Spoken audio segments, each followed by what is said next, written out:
사무엘하 16장 1절에서 마지막 23절까지 말씀입니다. 오늘 본문은 1절에서 4절까지 말씀을 한 단락으로 볼 수 있을 것 같고요. 그리고 5절에서 8절까지, 그리고 그 성경에 나와 있는 대로 9절에서 14절, 15절에서 마지막 23절 이렇게 나눠서 볼 수 있을 것 같습니다. 자, 먼저 1절 말씀을 보니까 다윗이 마루턱을 조금 지나니 무비보셋의 종 시바가 안장 지은 두 나귀에 떡 200개와 건포도 100송이와 여름과일 100개와 포도주 한 가죽 부대를 싣고 다윗을 맞았다, 이렇게 기록하고 있죠. 여기서 시바라고 하는 인물이 나오는데요, 다윗이 시련 가운데 있었을 때 그를 가까이 했던 사람들이 모두 다윗을 위하여 함께한 것은 아닙니다. 그래서 이런 시련의 때를 기회로 이용하고자 한 사람들이 있었죠. 그 사람이 바로 무비보셋의 사환 시바였습니다. 그는 다윗이 피난 중에 있을 때 나귀와 음식을 가져와서 왕의 호의를 샀습니다. 이러한 행동이 진심이 아닌 것은 그 다음 절을 보시면 나와 있죠. 무비보셋에 대해서 물었을 때 그의 대답을 통해서 알 수가 있습니다. 사실 그는 주인을 속였고 또한 왕을 속인 자입니다. 그가 이렇게 한 것은 주인의 밭을 차지하기 아마도 위했을 것이다. 4절 말씀에 보니까 그렇게 써 있죠. 왕이 시바에게 이르되 무비보셋에게 있는 것이 다 네 것이니라 하니라. 시바가 이르되 내가 절하나이다. 내 주 왕이여, 내가 왕 앞에서 은혜를 입게 하옵소서 하니라. 그러니까 주인의 밭을 차지하기 위한 시바의 어떤 행동이 또 보이고 있습니다. 지혜로운 지도자였던 다윗조차도 시바에게 속았죠. 그래서 다윗은 사실을 확인해 보지도 않고 여기 오늘 본문에서 보게 되어지면 자신의 감정과 짐작과 판단함으로 이와 같은 실수를 범한 것입니다. 그래서 오늘 이 단락을 통해서 우리가 좀 확인해 볼 수 있는 것은 지도자는 언제 어디서나 지도자로서의 객관성을 좀 가져야 될 필요가 있고요. 또한 지도자로서 균형 감각을 가지고 있어야 됨을 우리가 배울 수 있습니다. 다윗이 이제 피난길이었으니까 급한 마음에 그렇게 결정했는지 모르겠는데, 무비보셋의 것은 무비보셋의 것이죠. 그런데 이제 다 네 것이다, 사환에게 이렇게 말을 하고 있는 다윗의 모습을 한번 또 생각해 볼 수 있고요. 그 다음 5절에서 8절을 보면 또 시므이라고 하는 한 인물이 나오게 되죠. 근데 이 시므이는 다윗을 저주했던 사람입니다. 이 바우림이라고 하는 지역이 나오는데 5절 말씀 보니까 바우림은 감람산 반대편에 그리 멀리 떨어져 있지 않는 곳인데, 다윗이 이곳에 이르렀을 때 사울 집의 족속 가운데 하나인 시므이가 다윗을 저주합니다. 그런데 그의 저주는 사람이 자신이 가지고 있는 생각에 따라서 동일한 사건에 대해서 얼마나 오해할 수 있는지를 우리에게 잘 말해주고 있죠. 다윗이 어떤 자였습니까? 사울 가문을 일부러 죽이려고 했고 사울 가문을 멸문지화하려고 했던 그런 다윗은 아니었죠. 하나님께서 역사하셔서 사울의 가문은 스스로 무너지게 되었고 또 그런 일들이 일어나게 됐는데, 지금 시므이는 오해하고 있죠. 시므이는 다윗을 향해서 피 흘린 자다, 이렇게 부르고 있습니다. 그러나 다윗의 생애를 볼 때 그는 평화를 사랑했던 사람이라는 것을 우리가 확인할 수 있죠. 다윗이 만일 평화를 사랑하지 않았다면 사울의 집은 이미 그 군사적인 힘에 의해서 몇 번이고 무너졌을 것이고 사울은 진작에 죽었을 것입니다. 그는 자신을 쫓는 사울을 죽일 수 있는 기회가 여러 번 있었지만 그렇게 하지 않았죠. 우리가 잘 아는 것처럼. 그리고 폭력을 사용하는 자들을 언제나 용서하지 않았습니다. 다윗은 의도적으로 사울의 집을 무너뜨리려고 하지 않았죠. 기름 부음 받은 자를 내가 칠 수가 없다라고 이렇게 말을 했죠. 실제로 사울은 블레셋과의 싸움에서 죽임을 당했고 그의 대를 이은 이스보셋은 자기의 신하들의 배반에 의해서 죽임을 당했습니다. 즉 사울의 집은 자기들의 욕심과 어떤 내적인 모순에 의해서 스스로 무너진 것인데, 그리고 다윗이 이스라엘의 왕이 된 것도 실제로는 이스라엘의 모든 지파들이 이제 찾아와서 왕이 되어달라고 간청함으로 이루어진 것이죠. 그럼에도 불구하고 시므이는 마치 다윗을 왕위를 찬탈한 자로 그렇게 부르고 있습니다. 그러니까 잘못된 시각으로 보고 있는 것이죠.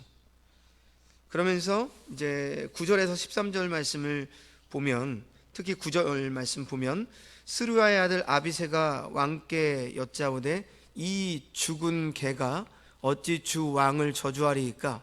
청하건대 내가 건너가서 그의 머리를 베게 하소서. 이제 화가 났죠. 아비새가 그 꼴을 보고 있으니까 화가 나서 내가 건너가서 단칼에 그 시므이를 죽여버리겠습니다. 그러니까 다윗은 그렇게 하라고 합니까? 아니죠. 다윗의 성품을 볼 수가 있죠. 다윗은 이들을 만류하고 시므이가 저주하는 것을 묵묵히 듣습니다.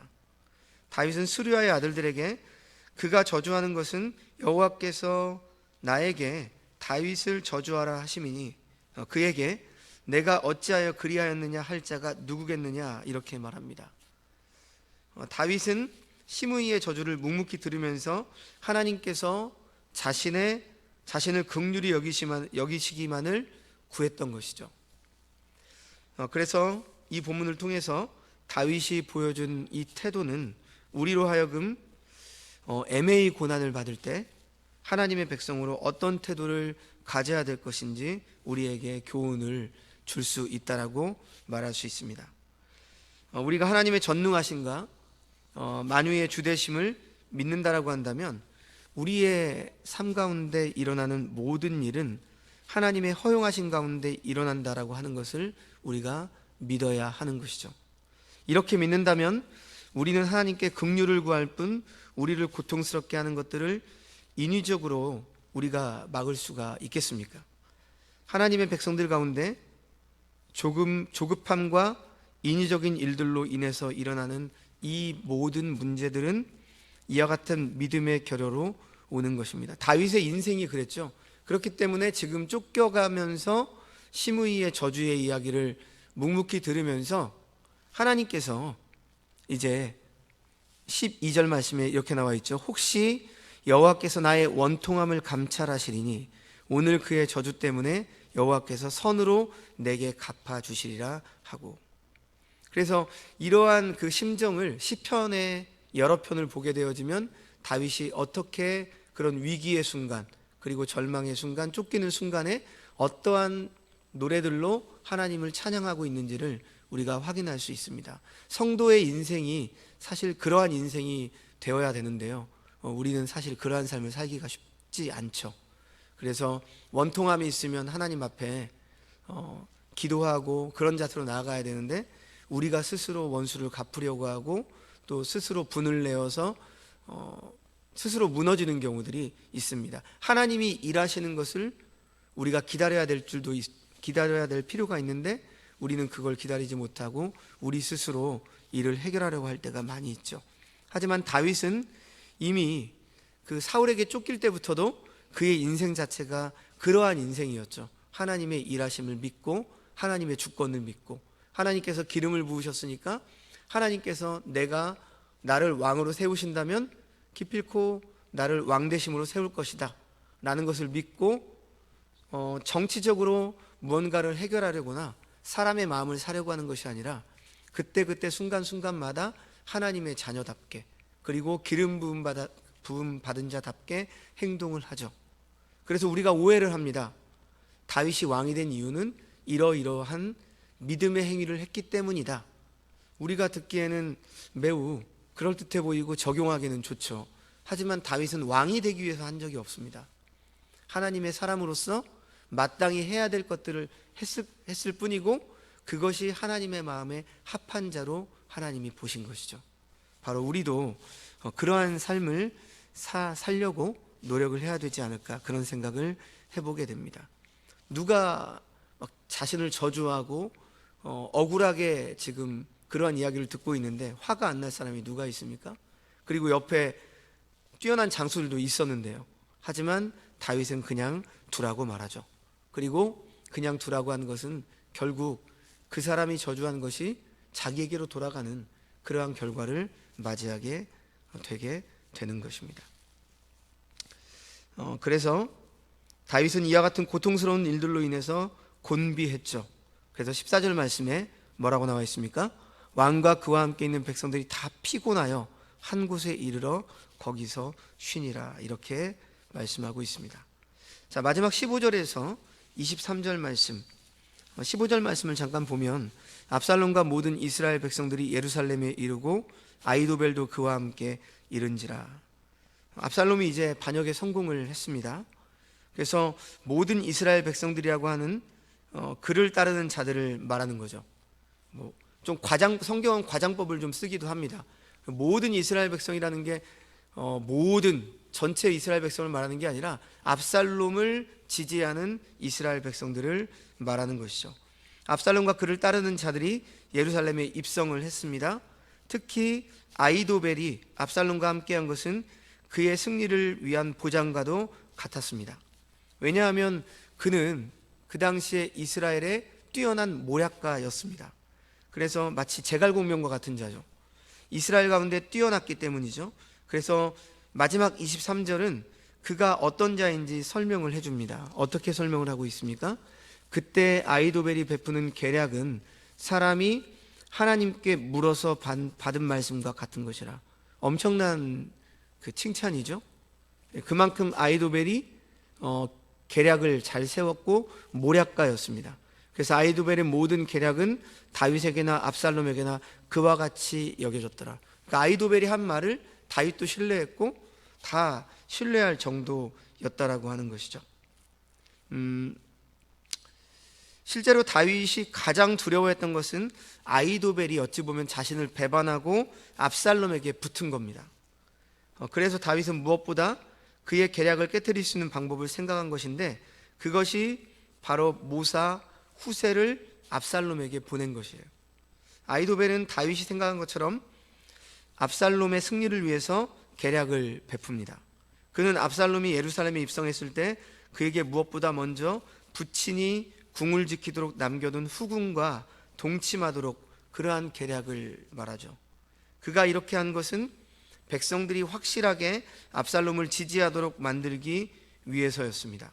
백성들이 비록 압살롬을 따르고는 있었지만 여전히 그들의 마음에는 다윗을 지울 수 없었는데, 그러므로 압살롬은 이렇게 다윗을 생각하는 그들에게 다윗의 관계에서 자신의 태도를 분명히 보여줘야 되는데, 아이도벨이 압살롬을 위해서 첫 번째 베푼 그 계략이 바로 백성들이 보는 앞에서 부친의 후궁과 동침함으로 어떤 경우도 부친과 화해할 수 없는, 건널 수 없는 강을 건너는 것을 보여주는 것으로 힘을 모으는 것으로 그렇게 일을 저지르죠.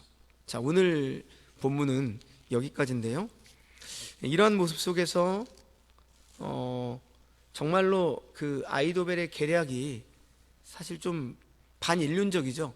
그만큼 아이도벨은 이런 뜻도 가지고 있을 겁니다. 압살롬에게 돌아섰기 때문에 내가 이제 더 이상 다윗이 돌아오게 된다면 자신은 어떻게 되겠어요? 자신은 축출당하게 되는 거죠. 그러니까 확실하게 부자 간의 관계를 끊을 필요가 있었기 때문에 이런 계략을 말한 것이고, 압살롬은 이 아이도벨의 계략에 빠져서 돌아설 수 없는 일을 저지르게 된 것입니다. 그러니까 이제 내일 말씀 보게 되어지면 이러한 아이도벨의 계략도 결국은 또 후세의 계략을 하나님께서 압살롬이 듣게 만드셔서 이제 아이도벨은 스스로 목숨을 끊는 그러한 결과를 또 갖게 되는데, 참 사무엘 하를 보면 마치 우리의 일반 역사의 어떤 그런 비정한 일들, 야사, 좀 그런 것들을 좀 볼 수 있는 것처럼 좀 흥미진진한 부분도 있고, 그러나 우리가 소설책처럼 보면 안 되는 것이고요. 오늘 말씀을 통해서 하나님께서 우리에게 주시고자 하신 말씀, 위기의 순간, 다윗이 쫓기는 순간에도 여러 사람들이 있습니다. 그러니까 하나님의 사람이 공경에 처하게 될 때 그 주변에 참 여러 사람들이 있다는 것이죠. 어떤 사람은 그 기회를 틈타서 자신이 뭔가 이득을 취하려고 애를 쓰는 그러한 사람이 있고, 또 이제 지는 해다, 이렇게 생각을 해서 그 사람을 저주하고 뭐 그런 경우가 있죠. 예를 들어서 어떤 예를 들자면 어떤 교회에서 어떤 분쟁이 나거나 또 어떤 목회자의 어떤 일들이 있거나 이럴 때에도 뭐 여러 교회들이 있죠. 그런 일들을 저도 심심치 않게 보게 되어지는데, 어떤 목회자를 쫓아내기 위해서 어떤 일들을 만들기도 하고 또 어떤 성도를 또 모함하기 위해서 이러저런 일들이 막 일어나기도 합니다. 그럴 때 우리가 어떤 일어나는 일들을 그 일에만 빠져가지고 하나님께서 과연 무엇을 기뻐하시고 원하시는지 우리가 잘 보지 못할 수가 있습니다. 그래서 오늘 이런 말씀들을 통해서 이 다윗을 중심으로, 우리가 보기는 편하죠. 하나님께서 택한 자 다윗을 중심으로 시바라고 하는 인물, 그 어려운 기회 속에서 자신의 어떤 이득을 취하려고 하는 그러한 모습, 그 다음 시므이의 모습을 통해서 그 자신의 뜻대로 오해를 해서 다윗을 저주하는 모습, 그러한 가운데서 또 아이도벨의 계략을 통해서 이제는 자식과 아버지의 관계를 완전히 끊어내서 자신의 입지를 다지려고 하는 그러한 모습들을 보면서 우리가 기억해야 될 말씀, 12절 말씀이죠. 여호와께서 나의 원통함을 감찰하시리니 오늘 그의 저주 때문에 여호와께서 선으로 내게 갚아주시리라. 우리 믿음의 사람들은 꼭 이 12절의 말씀을 기억해야 합니다. 하나님께서 우리의 삶을 보고 계시기 때문에 때로는 원통하고 억울하고 어떤 일을 당한다 할지라도 우리는 잠잠히 하나님의 일하심을 바라볼 필요가 있습니다. 바로 그러한 믿음의 삶을 살기 위해 오늘도 힘쓰시는 주의 백성들이 되시기를 주님의 이름으로 축원합니다. 기도하겠습니다. 하나님 아버지, 오늘 다윗이 이제 자식의 반란을 통해서 쫓겨가는 모습을 보게 되어집니다. 쫓겨가는 모습 속에서 여러 인물들을 만나게 되어지고 또 그 인물들을 통해서 참으로 왕으로서 당하지 않아야 될 그러한 참 모멸감과 욕을 당하게 되었는데, 그러한 순간에도 다윗은 잠잠히 하나님을 바라봅니다.